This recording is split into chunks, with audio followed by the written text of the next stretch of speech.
Obrigado, muito legal estar aqui conversando sobre um projeto bem interessante, que é esse projeto do Assumindo o Controle da Sua Saúde. É uma coisa bem legal isso, e a gente vai trazer essa experiência de implantação desse projeto aqui no Brasil. E eu não sei direito como é que funciona esse negócio aqui. É bem simples, então, né?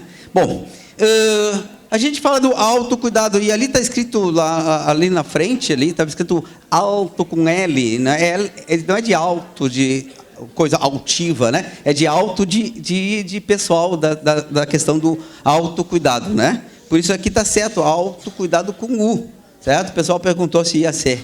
Bom, isso tudo começou há algum tempo atrás, e a gente está numa trajetória de construção desse projeto, está indo bastante amadurecido nos últimos tempos. Essa cadeira está me enchendo, me incomodando. Bom, o autocuidado, em 2015, foi definido pela Organização Mundial da Saúde, né? E que recomendou que o suporte do autocuidado, que é favorecer os pacientes portadores de condições crônicas, as informações, habilidades e ferramentas necessárias para controlar a sua saúde, a sua doença. Mas não necessariamente, vocês veem que não está a palavra doença ali, então condições crônicas. Às vezes a gente tem uma condição crônica, como uma dor de cabeça, não necessariamente seja ter uma doença específica, mas a gente tem uma insônia, a gente tem uma dificuldade de exercitar algum tipo de atividade que não necessariamente precisa ser feito pelo diagnóstico, mas sim pela situação e condição, né? Então, o autocuidado são essas tarefas que o indivíduo deve realizar, né? E aí fica parado aqui, né? Com as pessoas que têm uma ou várias condições crônicas. Isso é muito comum, a gente, com o passar do tempo, vai desenvolvendo essas condições crônicas e a gente tem que saber lidar com elas. Por quê?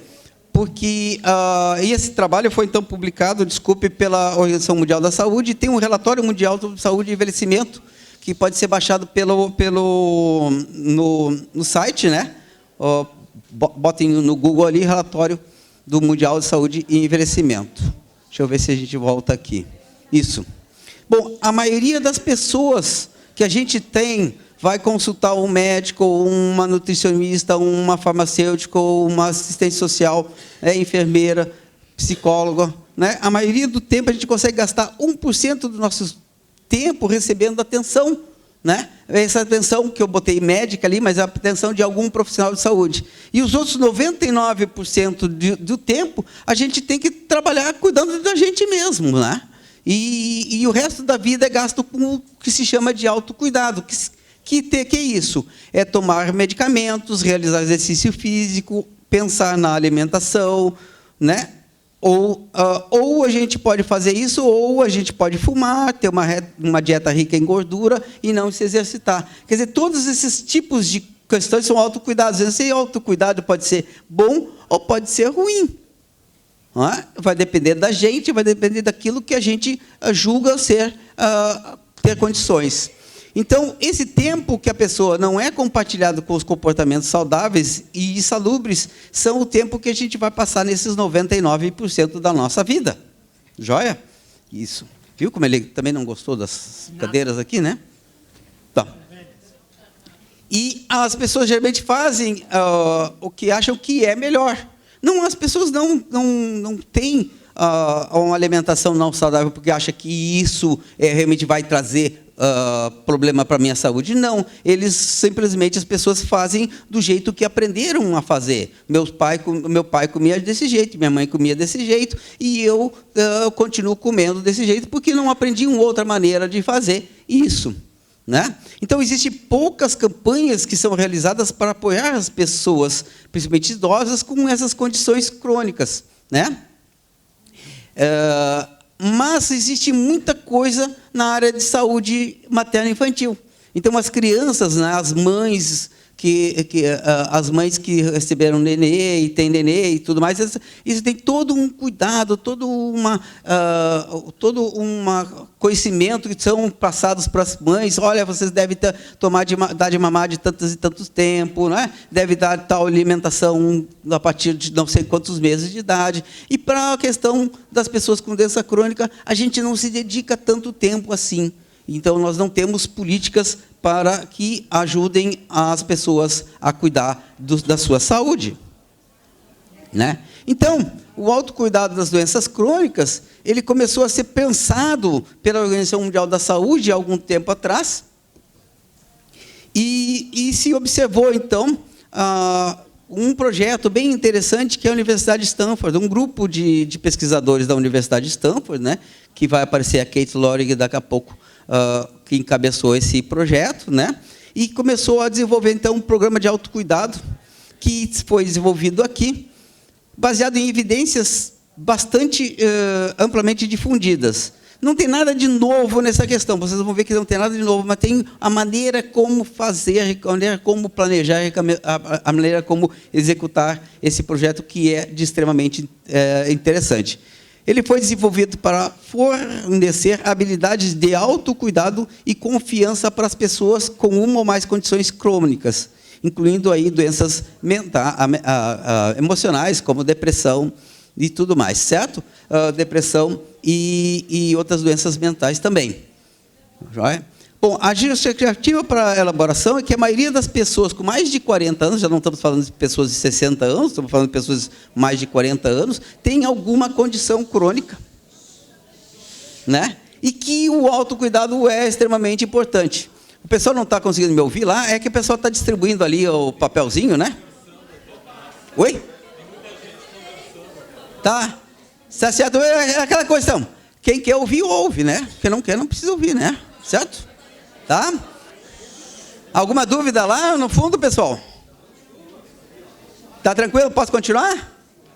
Tá certo, né? Então, e uma coisa interessante é, eu posso ter hipertensão, eu posso ter diabetes, eu posso ter bronquite, eu posso ter vários diferentes tipos de condições crônicas, mas, no fundo, o autocuidado é quase o mesmo. O autocuidado vai envolver o quê? Uma mudança no meu comportamento, a nível de alimentação, a nível de atividade física, a nível emocional também. Então, essas condições crônicas, elas juntam uma mudança no estilo de vida. Eu costumo dizer isso para os meus alunos de graduação. Gente, condição crônica é igual mudança de comportamento. Certo? Se eu comecei a ter hipertensão, comecei a ter pressão alta, eu estou dizendo eu mesmo, Ângelo Boss. Quando eu tinha mais ou menos 55 anos, eu era bastante hipertenso. Eu tinha uma hipertensão, cheguei a tomar remédio durante um tempo, e depois eu mudei o comportamento. Comecei a fazer atividade física, diminuí o peso, fiz algumas mudanças que me levaram a ser o quê? Um hipertenso não ativo, né? Aí eu continuo com a propensão a ter hipertensão, mas, em função da mudança de comportamento, eu consegui controlar a hipertensão, ao ponto de eu não precisar tomar mais medicamento, mas eu sempre sempre tento me manter nisso. E essa questão da mudança de comportamento é a coisa que nós, e aí eu assumo como médico, como profissional de saúde, menos nós conseguimos mudar isso, conseguimos ensinar isso, conseguimos traduzir isso de uma forma em que o paciente e as pessoas com as condições crônicas consigam realizar. Porque não é simplesmente o fato de eu chegar assim, o senhor tem que fazer atividade física, o senhor tem que parar de fumar, o senhor tem que fazer alimentação saudável, o senhor tem que começar a fazer mais isso, começar a fazer mais aquilo. E isso tudo naquele 1% de tempo que eu tenho com o profissional de saúde. E aí, quando o pessoal vai num posto de saúde, chega lá no posto de saúde, diz que não tem médico, mas tem outros profissionais de saúde lá que podem estar me ajudando também. Tem a enfermeira, muitas vezes tem nutricionista, muitas vezes tem assistente social, que nos ajudariam também a fazer isso. Mas isso tudo, nós profissionais de saúde não temos essa tecnologia de tentar mudar o comportamento das pessoas. Por quê? Porque a gente não consegue mudar o comportamento de ninguém. Eu não consigo chegar e conversar com a Renata, que está aqui, né? Renata, tu vai ter que mudar de si, tem que fazer assim, assim, assim, assim, assado. Não. Por quê? Porque é ela que tem que mudar o comportamento. E essa mudança de comportamento, para que essa mudança de comportamento aconteça, ela tem que estabelecer alguns passos. E em cima desses passos que devem ser estabelecidos, é que se criou, então, esse programa da Universidade de Stanford de autocuidado, certo? Eu acho que eu vou passar adiante, talvez eu já tenha alguns pressupostos filosóficos que eu mais ou menos já falei. Então, as pessoas podem ter diferentes doenças crônicas, mas compartilhar os mesmos problemas e preocupações. Eu posso ter briga com a família, e em função da briga com a família, eu vou ter dor de cabeça. Em função da briga da família, eu vou ter dor do estômago. Em função da briga da família, eu vou ter dificuldade de dormir. Eu vou ter vários diferentes sintomas de acordo com a minha predisposição, mas todos eles a partir de um só problema. Elas não têm só que se lidar com os sintomas das doenças, isso é uma coisa, mas também com o impacto emocional que elas podem ter sobre a sua vida. Então, eu vou ter em função da minha condição crônica, eu vou ter alguns sintomas e eu tenho que saber lidar com elas. Se eu tenho falta de ar, o que eu faço? Chamo a EcoSalva. Não, se eu tenho falta de ar, eu tenho que saber o que eu tenho que fazer com essa falta de ar. E isso eu tenho que buscar. Recursos para saber isso. Quem é que foi? Eloá, não é isso? É a pessoa que ganhou um livro? Não é? Ok? Qual é o livro que tu ganhou?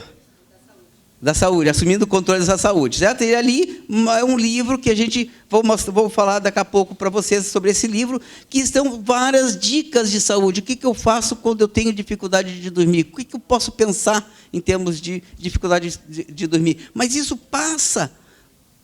Primeira coisa que passa é a consciência da pessoa que tem que assumir uma mudança no seu comportamento. E eu tenho que me dar conta que isso é uma coisa que eu vou ter que mudar em mim e eu vou tentar buscar soluções para isso, né? Então, as pessoas com doenças crônicas, sem treinamento na área da saúde, mas treinadas, elas oferecem esse programa. Então, o que é esse programa todo? É baseado em pessoas que já têm doença crônica, têm uma condição crônica, que vão ajudar outras pessoas com doença crônica a tomar decisões sobre a sua saúde, né? Então, é um processo, ou a forma que ele é ensinado. O importante não é o ensinamento, mas como fazer isso. Quais são os passos que eu tenho que assumir para realizar ou realizar uma determinada tarefa ou até mesmo mudar um certo comportamento, né? Bom, então ele é desenvolvido então 6 sessões semanais. Então, durante 6 semanas, né? Em ambientes comunitários, nós exercitamos uma tomada de decisão. Então, durante 6 semanas, a gente vai ajudar essa pessoa a treinar. Por exemplo, eu vou resolver que, a partir de hoje, eu vou tomar água, todos os dias eu vou tomar 2 litros de água por dia. O que eu preciso para fazer isso? Primeiro, eu tenho que ter água para tomar. Qual é o horário que eu vou fazer, quando é que eu vou fazer, como é que eu não vou fazer, todo o esquema que tem de estrutura para a gente fazer a tomada de decisão. É a mesma coisa que a gente faz uma receita de bolo.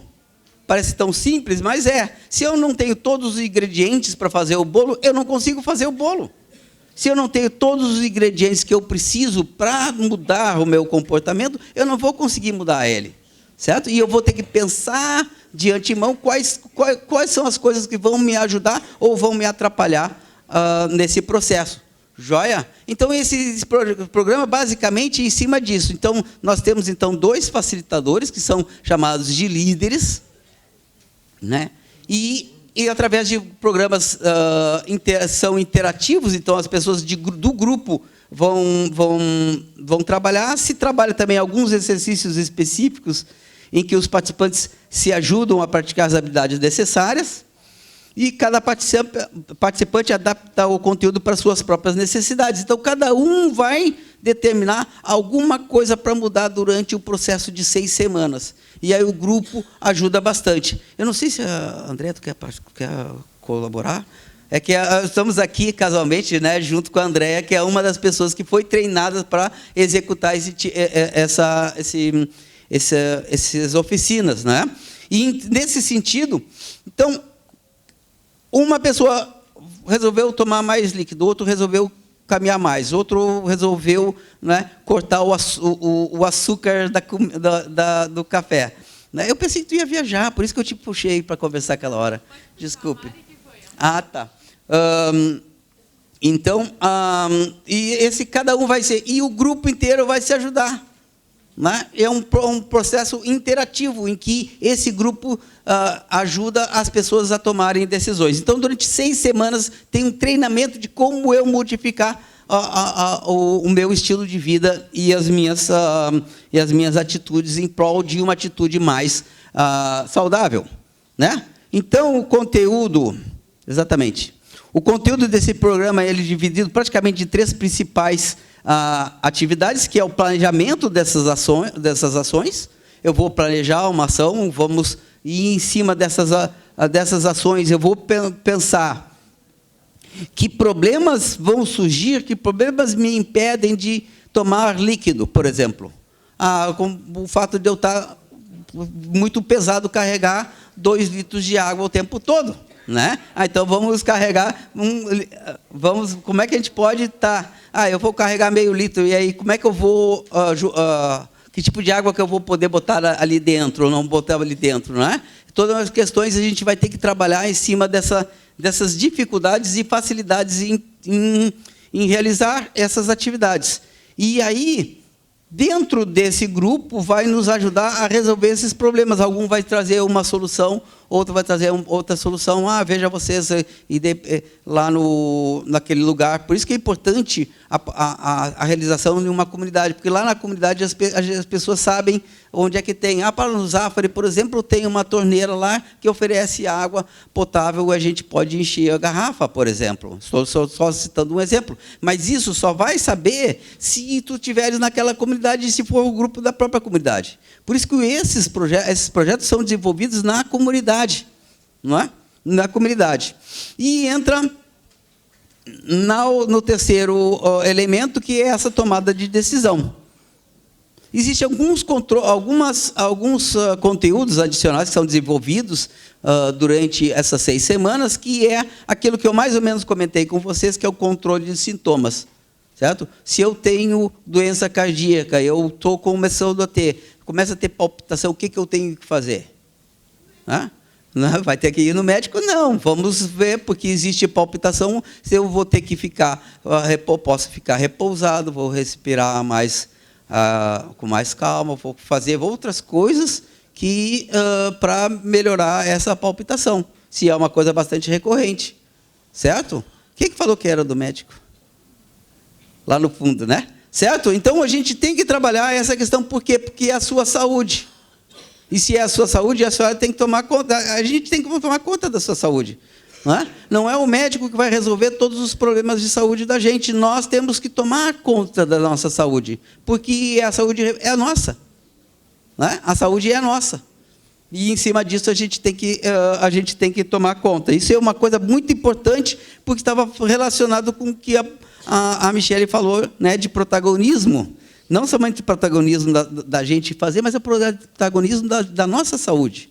Né? Então, não tem o remédio do neurologista, o remédio do cardiologista, o remédio do endócrino. São remédios meus. Né? E eu sou uma pessoa única. Se esses remédios estão entrando em choque, eu vou ter que escolher qual é o melhor remédio, eu tenho que chegar a uma conclusão, qual é desse tratamento melhor para mim. Porque o cardiologista só vai ver o coração, o endócrino só vai ver a minha diabetes, se for o caso. Certo? Isso é uma coisa muito importante a gente fazer. Então, além do controle dos sintomas, como manejar os sintomas, como manejar também, como fazer os exercícios, alguns exemplos de exercícios são colocados em evidência. Tu está com o livro ali, né? tu tem vários exercícios que estão ali colocados, são relativamente simples de serem executados, tem alguns exemplos de exercícios, né? E algumas coisas sobre a questão da alimentação saudável também tem, alguns pré-requisitos de alimentação saudável, né? E outro conteúdo interessante e importante é essa comunicação com os profissionais de saúde. O programa em si conversa, então, a respeito de como manifestar o sintoma que eu estou sentindo, se for um sintoma novo, né? Certo? Se minha palpitação for uma coisa nova, claro que eu tenho que procurar o médico. Mas se for uma coisa constante que faz parte do meu problema do coração, eu vou ter que manejar ele. Mas se é um sintoma novo, eu vou ter que prestar atenção em algumas coisas desse meu sintoma. Para quê? Para que quando eu for consultar no médico, eu consiga falar direitinho como é que acontece, quando é que acontece, o que faz para aumentar, o que faz para diminuir. São coisas que eu, na faculdade de medicina, aprendi, mas nós, no dia a dia, quem não fez faculdade de medicina ou de enfermagem ou qualquer outra coisa, não tem essas questões. Então, são coisas muito importantes que a gente tem. Todos esses passos, eles fazem parte do treinamento, mas também tem ali no livro, e daqui a pouco eu vou falar um pouquinho mais sobre o treinamento para vocês, tá? E o gerenciamento da medicação, né? Que se tem alguma farmacêutica aqui, vai chamar que não é medicação, é medicamento, mas em todo caso, a medicação, o ato de tomar o remédio, é uma coisa que nós temos que ter muito cuidado, né? Remédio não é que nem Gol, caiu na rede é Gol, não. O remédio tem que ser tomado de uma forma adequada, no tempo adequado, né? Alguns com alimento, outros sem alimento, alguns, né, com água, outros com outra substância maior, certo? Então, e esse trabalho, então, ele foi um trabalho desenvolvido ao longo prazo. Eu trouxe alguns slides, alguns exemplos aqui de quando foi, né? Então, os primeiros trabalhos que surgiram foi em 99, já com a Kate, né? Laura, que vendo então a evidência de que esse trabalho de autocuidado, né, ele melhora a saúde da pessoa e diminui o tempo de redução, de hospitalização, diminui a quantidade de hospitalizações que as pessoas têm. E esse aqui também tem um outro trabalho um pouco mais recente, né, que para o pessoal aí que gosta de trabalhar com planos de saúde, né, diminui os custos do plano de saúde e diminui os custos também do SUS, evidentemente. Então, o pessoal que tem plano de saúde, trabalha com plano de saúde, e é um trabalho bem interessante de estar sendo implantado também. Já conversei com algumas pessoas a respeito disso. E existem alguns trabalhos, tanto na Vietnã, na China, como na Itália, na Grécia. Eu trouxe aqui um outro aqui do Hong Kong, e eu acho que tem mais alguns. Isso. Na Espanha teve esse trabalho, também esse trabalho já foi feito em Bangladesh. Agora tem alguns trabalhos no Japão também, o pessoal gosta de Japão aqui, não é? E tem, de novo, a respeito de várias doenças, não somente doenças crônicas, evidentemente, mas não somente diabéticas, mas também outras doenças crônicas que tem. Então, tem vários trabalhos que sugeriram que esse projeto, que foi desenvolvido pela Stanford, ela é um projeto bastante interessante. E eu não estou vendendo isso porque antes de mim, né, já foram aplicados em vários outros lugares do mundo esse trabalho da experiência no exterior. E esse trabalho, então, foi visto pela Organização Mundial da Saúde como um projeto bem interessante para ser aplicado também aqui na nossa querida América Latina. E a organização, então, nós tivemos em 2014 a visita do Dr. Henrique Vega, que é um conhecido meu de bastante tempo, né? E ele veio aqui para Porto Alegre e fez algumas palestras aqui, fez a palestra na PUC, a palestra no Conselho Municipal de Idoso, e ele participou de uma reunião do Grupo de Interesse em Saúde Pública e Envelhecimento da SBGG. SBGG é a Sociedade Brasileira de Geriatria e Gerontologia, que tem sede casualmente aqui, no quarto andar. Eu estava tomando um cafezinho ainda há pouco lá, né? E ele apresentou para nós esse programa de autocuidado. E ele primeiro colocou assim, olha, a primeira coisa que vocês têm que fazer é traduzir esse livro, que está escrito em inglês, que é Como Viver com uma Doença Crônica, né? E eu traduzi o de espanhol. Tem espanhol, mas não tem em português. Então, vocês vão ter que traduzir, e a ideia é fazer a tradução e a adaptação. E aí a gente veio, eu tive uma reunião, então, com o Henrique para estruturar como poderia ser feito essa tradução. Participei de um treinamento também numa ilha ali do Pacífico não, do Caribe, né? E a gente conheceu um pouquinho melhor o projeto, e nós trouxemos então essa ideia de montar esse projeto em 2015, né? E aí a gente fez um projeto de traduzir desse livro, e esse livro foi traduzido não somente por tradutores, foi traduzido por profissionais de saúde. Nós tivemos, então, a preocupação de manter uma linguagem bem acessível, e que o profissional com a experiência no assunto fosse o profissional que fizesse a tradução. Então, uma nutricionista fez a tradução para a alimentação saudável, a educadora física para a questão da atividade física, e assim por diante. Até mesmo o pessoal da farmácia nos ajudou nesse sentido, né? E a gente achou por bem também incluir os recursos disponíveis do Brasil. Por quê? Porque o livro mandava a gente ir na Sociedade Americana de Alzheimer, por exemplo, para buscar recursos lá. E não adianta eu buscar recursos na Sociedade Brasileira de Alzheimer, quando aqui nós temos a Abras, que tem muitos recursos que podem nos ajudar bastante. A Associação do Parque. Então, nós incluímos então essas diferentes associações aqui no Brasil como ponto de recursos para a pessoa buscar maiores informações que for necessário. Então, e depois da tradução, né, a gente manteve os recursos originais, foi o que a editora nos recomendou, depois nós incluímos, então, e a gente fez, então, uma reavaliação dos capítulos por um outro profissional. Então, o outro profissional leu novamente para ver se a linguagem estava adequada, se tinha algum problema de adequação do conteúdo. Não é? E a gente fez um índice remissivo, levou bastante tempo fazendo o índice remissivo, a gente nem sabe quanto tempo leva para fazer um índice remissivo, né? É bastante complicado fazer, mas a gente fez, né? E o grupo tradutor decidiu manter, então, botar o nome como Assumindo o Controle da Sua Saúde, né? Porque assumir define como tomar de si, apropriar-se, responsabilizar-se pela sua saúde. Então, a gente achou essa palavra, assumindo, mais interessante, que o nome em espanhol era tomando o controle, né? Tomar é simplesmente segurar, né? Tomar posse, somente segurar o controle, e a gente achou por bem que assumir seria uma palavra de maior impacto e maior verdade em cima daquilo que a gente estava querendo. E graças a isso a gente conseguiu também, fez essa publicação pela Edipuc, né? E o livro Assumindo o Controle, então, é esse aqui, a capa dele, né? Ele tem, modificamos um pouquinho a capa, incluímos o IP amarelo ali, né? Porque eram umas maçãs lá, o americano, então a gente botou uma coisa mais brasileira mesmo em cima disso, né?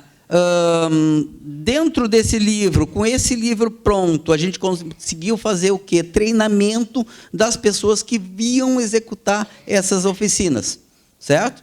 E aí nós fizemos, então, nós mandamos para lá 4 brasileiras, né?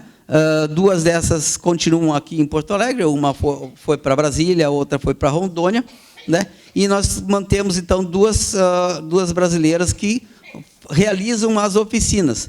Elas são, na realidade, masters, elas têm condições de criar líderes que seriam as pessoas multiplicadoras dessas. Uma delas é a Andréia, que está aqui na frente, a outra é a Claudine, que têm vínculo com a PUC, né? Nós temos um vínculo com a PUC, são ex-alunas da PUC, mas elas trabalham em termos de realização das oficinas. E nós ainda continuamos com o apoio da OPAS do Brasil, e a OPAS, então, isso é uma coisa importante de comentar, talvez eu não tenha deixado, não consegui comentar ainda, é que a Organização Pan-Americana de Saúde, ela comprou os direitos de realização aqui no Brasil e disponibiliza para quem entra dentro do programa conseguir realizar essas oficinas de forma gratuita, no sentido de que não precisamos pagar direitos autorais para a Stanford, já que a questão americana, você sabe que as questões de direitos autorais são importantes.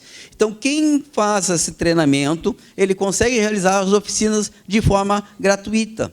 e por isso que as oficinas são feitas de forma gratuita aqui. Existe, claro, um custo, que é o custo dos intervalos. Eu acho que eu vou conversar um pouquinho com vocês a respeito disso. Então, a gente sempre tem realizado com o apoio da OPAS Brasil. Né? Aí, nós conseguimos fazer as primeiras oficinas em 2017, veja que não faz muito tempo isso, né? Faz uma questão menos de 2 anos atrás, e a gente fez toda uma divulgação, então, na paróquia, e conseguimos, então, realizar essas oficinas. Estamos buscando um pouquinho apoio comunitário, que a comunidade, né, nos ajude a implantar essas oficinas, difundir mais essas oficinas. Tivemos um interesse em conversar com o pessoal da Arquidiocese, em função da Caritas, da Pastoral da Saúde, ou Pastoral do Idoso. Né? Tivemos discutindo lá. A última oficina que nós fizemos foi num clube esportivo Ipiranguinha, Futebol Clube. E esse Ipiranguinha está nos apoiando bastante, vai escrever um projeto de implantação dessas oficinas para o ano que vem. Se Deus quiser, a gente vai conseguir ter um apoio bastante grande e vocês vão estar podendo participar mais disso. Então, a equipe técnica do projeto, então, sou eu aqui, a Andréia, que está aqui, a Claudine, que eu falei, são 2 facilitadoras e eu permaneço na coordenação desse projeto, por enquanto. Não é? Os encontros, como eu falei, eram 6, mas a gente inclui o encontro 0. No encontro 0, a gente conversa como é que funciona, as facilitadoras, na realidade, conversa, né? Como é que funciona o curso, tenta fazer uma fidelização para que as pessoas se mantenham no curso dos outros 6 encontros. Cada encontro, então, ele é em torno de 12 a 18 participantes, de 2 horas e meia, e a gente entra dentro do projeto ali, dentro dessas 2 horas e meia, a gente faz um intervalo com um lanche saudável. Casualmente, o mesmo lanche que é oferecido ali, a gente consegue, daí, com o apoio da OPAS, que mantém o lanche. Vocês gostaram do lanche ali, que estava... Gostaram? É bom. Como é que é, Andréia? Como é que é o nome da empresa que faz o lanche? Como? Bendito Gosto, né? É a mesma IP que faz ali, né? Faz para nós, tem feito para nós ali na OPA, nas oficinas. Então, quem participa da oficina sabe que vai ter um coffee break bem saudável, né? A gente tem conseguido ainda entregar o livro para as pessoas, né? E tem um momento de graduação em que as pessoas são graduadas. Os temas abordados, então, é interessante saber mais ou menos uma ideia sobre os temas, que talvez ajudem, né? Compartilhar experiências é aquela coisa que eu comentei com vocês, né? Então, toda semana a gente traz, vocês ficou de aumentar a quantidade de água,